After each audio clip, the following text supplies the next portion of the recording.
You walk into a McDonald's, golden arches, Big Mac, fries in a red box, and you think, this is where fast food started, right? Wrong. McDonald's didn't invent fast food. They didn't even come close to being first. The guy who actually invented it, he spent time in a mental institution. And his story is way more fascinating than anything Ray Kroc ever did. Let me introduce you to Walter Anderson, the man who changed how America eats, and the man history mostly forgot. Fast food feels like a McDonald's invention because McDonald's is everywhere. They're the biggest, the loudest, the most iconic. But here's what most people don't know. By the time McDonald's opened in 1940, fast food had already existed for nearly 20 years, and it was thriving. The real birth of fast food happened in Wichita, Kansas, 1921. A tiny restaurant called White Castle. And the man behind it was a cook named Walter Anderson who had one revolutionary idea. What if we made hamburgers fast, cheap, and exactly the same every single time? Sounds obvious now. But in 1921, it was radical. Before Walter Anderson, hamburgers were sketchy. They were sold by street carts, made with questionable meat, cooked in dirty conditions. People didn't trust them. In fact, most Americans thought hamburgers were dangerous. There were even rumors that they were made from rotten beef or worse. Anderson wanted to change that. He designed a flattened burger patty that cooked in 5 minutes. He put it on a small bun. He added onions and pickles. And here's the genius part. He made everything visible. The kitchen was open. The griddle was in full view. Customers could watch their food being made.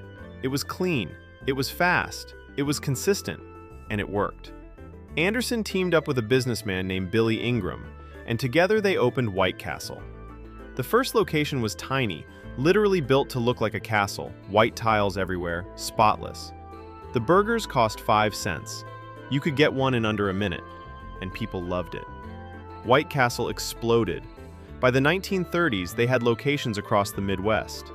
They were the blueprint for every fast food chain that came after, including McDonald's.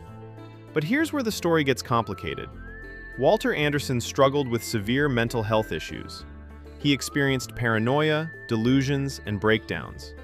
At one point, he was institutionalized, and when he got out, he was never quite the same. He became reclusive. He distanced himself from the business.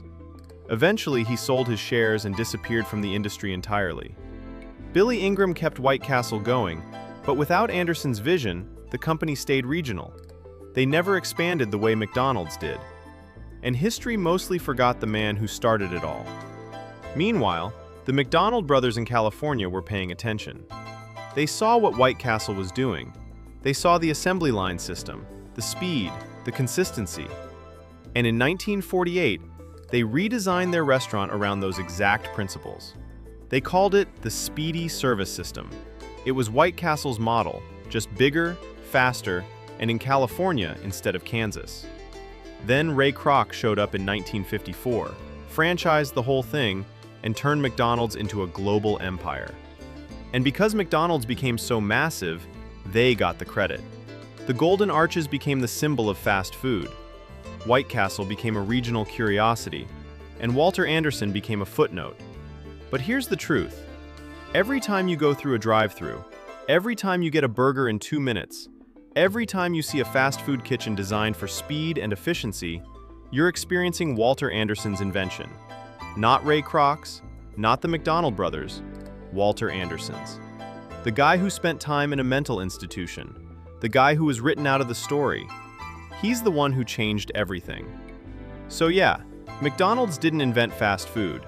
They just perfected the marketing. White Castle invented fast food.